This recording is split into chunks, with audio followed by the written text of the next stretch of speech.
And I think I'm going to try to.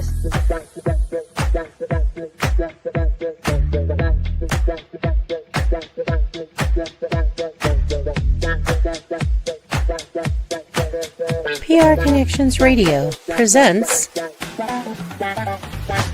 This episode of The Professionals is brought to you by Classy Communications PR and Advertising. Classy Communications provides public relations and marketing solutions for businesses, professionals, and nonprofit organizations. They can deliver the true meaning of your business with press releases, social media marketing, web development, email marketing, book publishing, and much more. Wherever your potential clients are, they can help you connect with them. Visit classycommunications.net to learn more about their suite of services that can help your business stand out from the rest. Classy Communications is your solution for business success. Hello, and my name is Penny Tindall, and I am the local Summerlin publisher of Desert Foothills Living. I will be hosting this podcast called The Professionals on the first and third Wednesday of every month. Join me as I interview local business owners, community leaders, and nonprofits and hear their story on how they thrive in Las Vegas, what's up in Las Vegas, and just some friendly conversation. So join me on the podcast, The Professionals. Penny Tindall, thanks again. Have a great day. Hello, everybody. This is Penny Tindall here on the podcast, The Professionals, and we meet on the first and third Wednesday of every month. I try to bring a live guest, maybe have some pre-recorded when we can't all make it on time, but I do have in the studio and my real estate expert, Alyse Tenney. So welcome in, Alyse. Thank you. I appreciate the opportunity to be here. Yes, I know that every time somebody hears that you're a realtor, they have so many questions. Sometimes it's lending questions, but we all have a laugh. We all understand like what real estate does. It's not just real estate, right? And so being a professional. Yeah, so you are not only a real estate agent, you are a realtor. And so a lot of people don't realize there is a difference. But why don't we first jump in and talk about how you decided to step into the position as a realtor? Like, what was your driving force? Sure. So, I really became interested in real estate in probably the early 2000s. And I actually helped 7 friends find their homes without being a real estate agent. And at that time in my personal life, I could kind of see the writing on the wall that, I would need to find a way to support myself and my 5 children soon. A divorce was imminent, and I decided that instead of going back, I'd been a public relations executive previously, and I'd done freelance work, but I hadn't done anything in probably 5 to 7 years.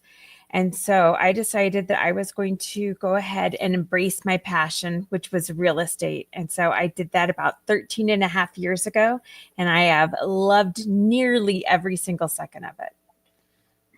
Yes, of course, we are part of a couple of networking groups because as a realtor, you've got to go and knock on doors physically, but you also have to knock on doors with busy professionals because we all live somewhere. We're all going to be using real estate services. So go ahead and talk about all the different types of real estate services, like rentals, buyers, sellers, like.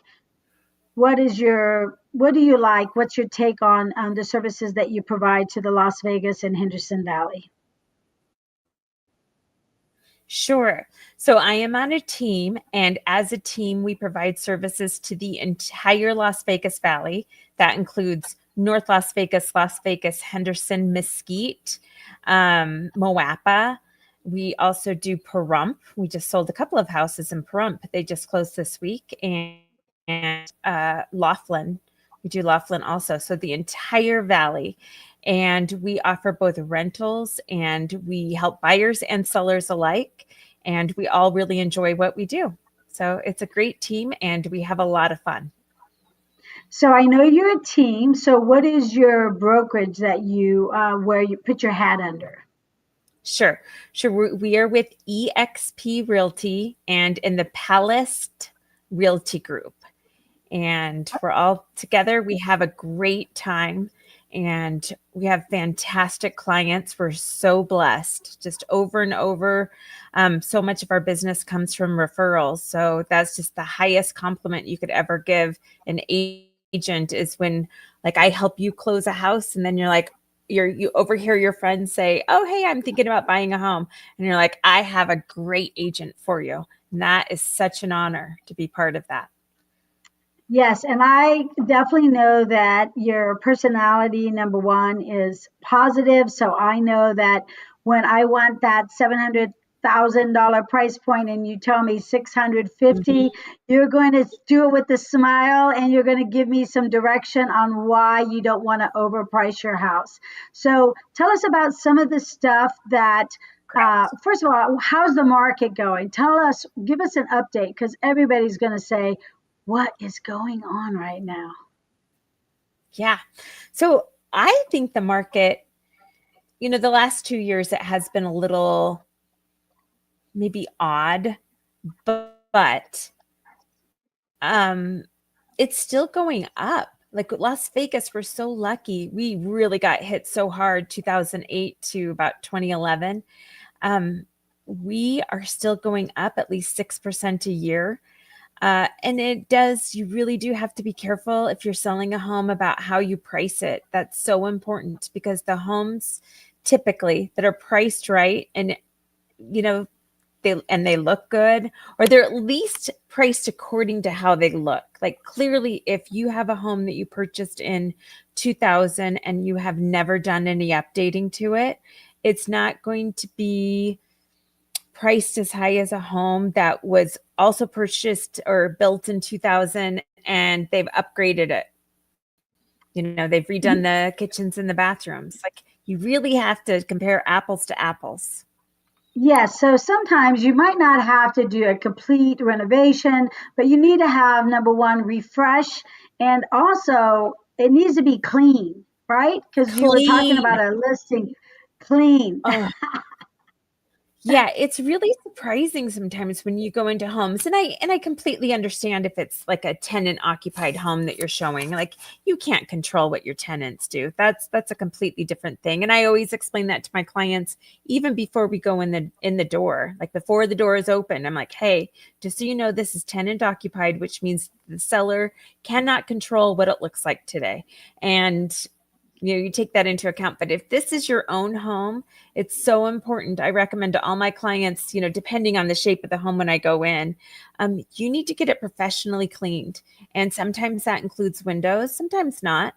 But you need it completely clean, because what you don't want people focusing on is, "Oh, ooh, this is like a little dirty." You don't even want that to be a thought. You just want them to be able to walk in the home and see if it feels right to them as something that they'd like to purchase for themselves and their family. Yeah, and that's exactly. And you also want them to be able to say, I can live here, especially if it's for themselves. Right. So a lot of times, maybe you're crazy for your sports, or you have 52 pictures of your cat licking its leg. Sometimes you need to depersonalize, right? Yeah, you do need to depersonalize it. I was just with a client yesterday. We just on FaceTime. She was walking through, she's getting her house ready we're going to list it pretty soon.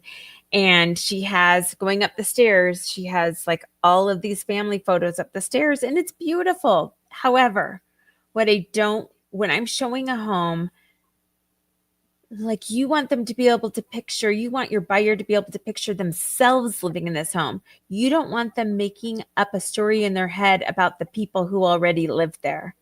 So you want to Right. take out like those personal items.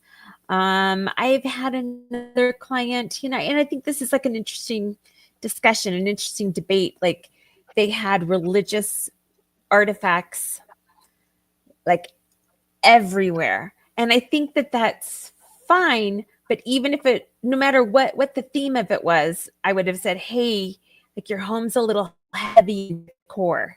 You need to take some of that out because you really just want people the opportunity to give your buyers the opportunity to be able to look at the home, be able to picture their own furniture. Like I always know it's a great showing when the buyer walks around and goes, my sectional could fit here.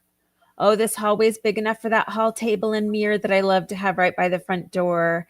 Like when they start placing their own furniture in the home, like that is such a positive sign. That's a great job by the seller to be able to like pare down what they have in their own home with their own personal taste, enough to allow a buyer to walk in and go, oh, I can see my taste here. I can see my stuff fitting into this space. Well, and also, I'm like you had mentioned, clean, but also clutter, because a lot of times some people get overwhelmed. Like, you have every wall is, like you said, it might be beautiful artwork. It could be, depending, but like you said, it needs to be able to, they feel comfortable. What do you think about maybe showing homes and there is a pet present? Do you give any assistance when people have, cats or dogs or even a bird? So with pets being present, I think that a pet being at the home is completely fine as long as it's in a cage. Um, if it's a dog, like if it's a Right, a cat, kennel. normally they'll just have like a sign, like please don't let the cat out. Most of the time, cats are pretty shy, so they're hiding underneath the bed. But it is nice to know that if a cat's there, on occasion you have a client who is like severely allergic to cats. And so just even knowing that it's there, I mean, that automatically might not be quite the right house for them. But yeah, Right. as long as we know about it ahead of time. I was bitten by a dog once showing a house. They told me that the dog would be in its kennel and it was not in its kennel. And so I open up the door and I walk in and the dog instantly just reaches up and just bites me. And like there's blood everywhere. Like they got me good. And Wow. you gotta be careful. Like, of course, like I was fine. I just Yes. went and got paper towels and like I was fine. But Yeah. Did you sell you the know, house? That's what I want to know. In the end, did you they sell the didn't client? buy that particular house, but Yeah, but yeah, just keep on sometimes we going. go and open the door and like this dog was just like a schnauzer or something, an aggressive Uh, schnauzer. But one time we went and showed a house and they had like, I don't even know what they are, just like some big, huge, massive dog. Like as soon as you open the door, the dogs were there. And thankfully the dog was friendly, but the very first reaction was, uh-oh. You don't want that. right. So yeah, dogs should at least be in the kennel if you have a scheduled showing appointment. Cats are fine to be roaming around. And also people need to leave or at least go out to their front porch or their back porch to allow the buyers an opportunity to see the home, and feel like they can really see it. Like buyers can be toured by their own agent. They don't need the buyer telling them about everything in their home. Like this is where Yeah. little Johnny, took his first step. You know, you want to be able to write your own story. Yes, 100%. Totally get that. The great thing is you understand what people want. And, like you always have mentioned that as a realtor, sometime you are a counselor. Why is this happening? What's going on with here? So I find that, your sweet personality can even give a bad news and still smile about it, make it not do too bad. But go ahead and tell us like a couple of cases. I know a couple of clients you had talked about that you work with everyone, and I think that that's very important. It's not always an easy sell. It rarely Right. is an easy sell, I'm assuming. Yeah. You only get like one or two easy ones a year. A lot of them, If they're selling, there's often a reason. Sometimes it's divorce. And when the divorce is like friendly enough, then you can still do like group texts and group emails, and everyone's working toward this, making the home like shining in its best light before you list it. When it's contentious, that that's a challenge. I am on a judge's list, so when it's so contentious that they cannot be in the same room even to discuss it, when one person has the home and the other person has moved out, um, it can get a little dicey, and you've got to be so careful about your communication, making sure that you communicate everything to both parties. Um, and you're going to have to do it separately because they're not able to like do any type of group communication. You just have to be careful, but it is like, the goal is everyone's happy in the end, like as happy as you can be. And then there are also situations where someone has passed away, and I do a lot of probate cases too.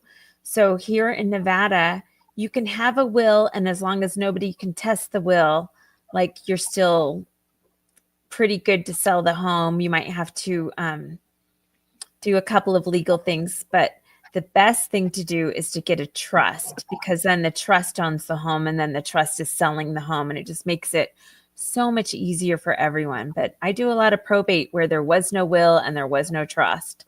So I work with attorneys too and helping to get those. So yeah, so you're on the list. So that right there plays a very important part about who you are. You're not just that pretty smiling face. You're obviously a very professional that is detail oriented and can work with different clients under different stress. Because if you're dealing with a lawyer with probate or divorce, Right, anything like that, then that's who you want. You want someone that is going to do a fair shake, and right, in the end, the goal is to sell the home for the best value, right? right, And communication is really the key. I mean, I feel like a lot of times, do you think that's why some deals fall through, is because mhm. there's a lack of communication? Just like marriages, communication can be key, right? Sure. Yeah. Both sides. So, whether I'm representing the buyer, the seller, the agents need to be in great contact with each other. And first of all, some agents are not full time. I'm definitely full time. This is my full time job. Some agents have other jobs, and they're very difficult to reach.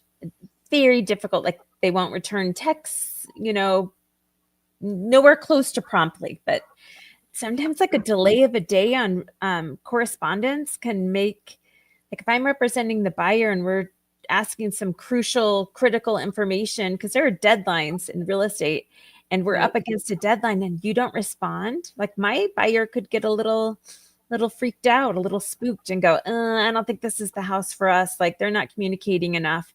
So communication is so important in real estate on both sides of a transaction. Okay, fantastic. Now you did mention that you're on a team. Does is your team work like some work for this type of client, or you guys just kind of divvy up the work, or do you all just you're concise and you're doing most of the paperwork, you're doing the showings? How do you diversify your team? Sure. So we all have our own clients. And then when we get in team leads, typically I'll take the buyers and my business partner, Ian, will take the sellers. That's just typically. Um, Ian also does more of the rentals. So, but I do last year, probably I was like 85% sellers, 15% buyers. So it just depends on the year. We all work with every type of client in every price range. So, in the same month that I closed a $2.5 million home, I got a $205,000 manufactured home that had been converted to real property. I got that under contract. So, and we work with a lot of veterans. We are the agent of choice for a veteran lender, like a national veteran lender. So our team is the team of choice, I should say, for that lender. And we work with a ton of veterans, and they are some of our favorite clients. We love our veterans, and Ah, they yes. have a lot of questions, and a lot of them are first-time home buyers, and they are like 60 in their 60s. That's really fun, so fun and exciting to be able to help them make their purchases here. A lot of retirees are coming here, so it's really a great, great job. I love my job. So I do. We can tell by your passion, with your smile, when you talk, your eyes sparkle. So we all understand that, and I think that you also enjoy a challenging case, even though it might not be the easy one. I think right, that overall, you feel the good benefit of what happened and transpired. The great thing too is what you just said. A lot of realtors are part time, and a lot of times it's time sensitive. correct. So you can also take other realtors that might not be comfortable with probate or might not be comfortable with the divorce because it's their two best friends. So I'm assuming that you do referrals, like referral Sure. agents come to you and everything like that. Hmm. Okay, that's Yeah, fantastic. there are a lot of questions about probate, and even like if I'm representing buyers and if they have the time, because probate does take a little bit longer. If they have the time, I'm in the home. The homes are normally pretty good. I'm directing them. Like, let's look at probate because those are, especially in like a tight market, those are the easier homes to get, and you can negotiate. And it's probate is great. Um, Okay, yeah, it's a good I love house. that. So now we're coming close to the end, but let's just say right now for those people thinking that they want to buy, they have the credit ready, they are hopefully they're pre-approved. I would think that's step one, but Step one. they're like, hey, Alyse, I think I want to buy. Great. What kind of homework do you get them before you show them a home? Because I know some of the rules have changed. So, what are the new forms and things that the new buyers are going to come out and see now if they come back into the marketplace? Sure. So, of course, as you mentioned, first we'll connect them with their lender because we need to know what their maximum spending power is, and then they need to tell me if they want to go up to that amount. So, I will set up a personalized, customizable search just for them in the areas that they would like to be with. If they want 4 bedrooms, if they have to have a pool, like let's just enter it all into the computer. So that's all you're getting is anything 4 bedrooms and above or 2,000 square feet and above. So we can set all of those parameters. And then now, as of August 17th of this last year of 2024, across the entire nation, we have to have all of our buyers sign a buyer brokerage agreement. Now, so often I have not met the clients. Like I have a ton of referrals from out of state. So we haven't met in person before you arrive here. So that can be pretty awkward. So we will either meet for like coffee so that we can get to know each other, or if they're super on a timeline, then I have them sign it. I mean, it takes at least 30 days to get under contract and close a house. But if they're uncomfortable signing it for that length of time, which I understand, like you don't know if we click yet, completely get it. I might sound good on the phone and be dumb in person, but I'm not. But I know that that's like a concern that people have. And so I'll just sign it for just that weekend. And then as soon as they feel Oh, comfortable, then I'll sign a new one. Like as soon as like if we're just Friday through Sunday and they feel comfortable and we're trying to offer on houses, then I'll just say, hey, I need you to sign another buyer brokerage agreement with at least enough time for me to get it closed. okay, fantastic. So, right now, people always asking about the rates. I just heard one of our preferred lenders talk this morning on the FHA. It's a little bit lower rate, Yeah, giving it's people really good. incentives. That's really good. I thought that was great. And, but of course, if the rates go down, the prices go up. Is that right? Usually Pretty it kind of like quickly. a teeter totter. It is. It's a teeter totter. So everyone is like, oh, I'm waiting for the rates to go down. all right, but you might pay $30,000 more for the house. And that kind of takes away Right. that rate help that you just received. So right now the rates have remained, they're right at like 6.7. Right. So it's 6.1 for FHA. And BA rates are great. They're also right about there too. Okay. Well, I love our veterans. I do have a couple nonprofit veteran groups, and it is probably great to put them, especially if it's their first time to purchase. I mean, it really is a no money down loan that's out there, right? Yes. Well, potentially. So it depends. So if the home is like highly sought after and they already have like 4 offers, then Oh, the likelihood of you being able to get closing costs is diminished. It's not eliminated, but it's, we've got to right. be very careful in how we do it. I'm very experienced in that because technically a seller can pay a VA buyer's closing costs. Well, really any seller can pay anyone's, like, contribute to their closing costs or toward their rate buy down. And that is what we're seeing. We're seeing like the prices remain good, but we're also seeing sellers Contribution. offering to contribute to the buyer closing costs, which is great. That's great. Keeps more money in your pocket. Yes, because a lot of times people don't realize that they have closing costs and they have to contribute and stuff like that.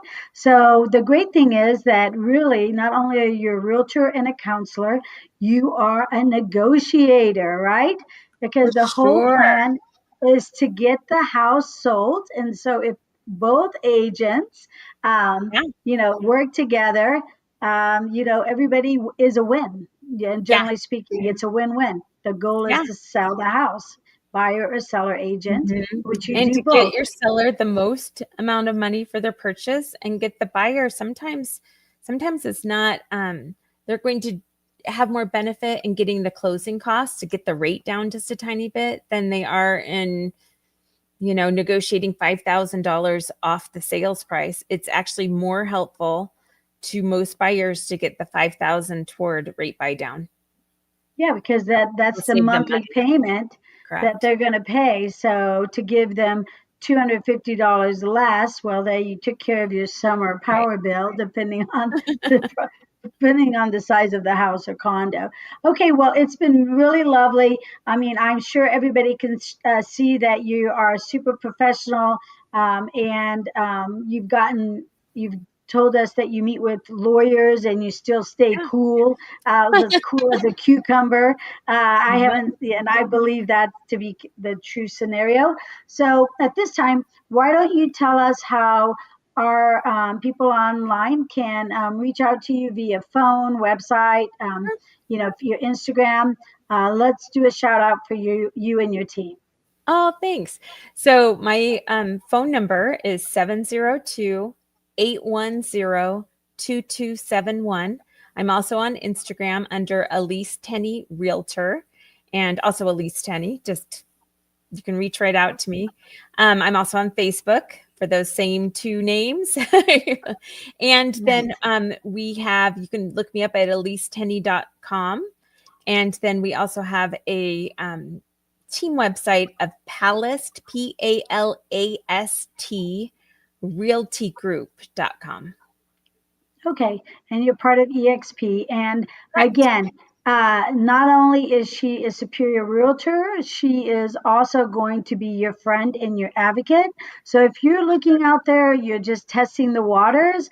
My call to you is to give Alyse a call, see if her team can help you or at least point you in the right direction Sure. before you start the search on finding a listing agent or finding a buyer's agent. So thank you so much for coming on. I appreciate Thank your you. time. And everybody, call Alyse. She's incredible. She's fun. And it's going to be number one for everybody. So thanks again. My name is Penny Annie. Tindall.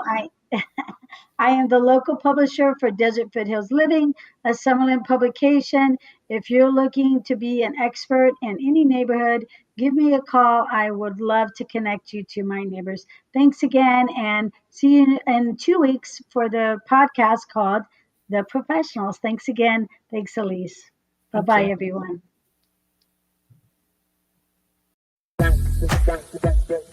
PR Connections Radio thanks you for watching this podcast. Check out more episodes of this show and our others at prconnectionsradio.com.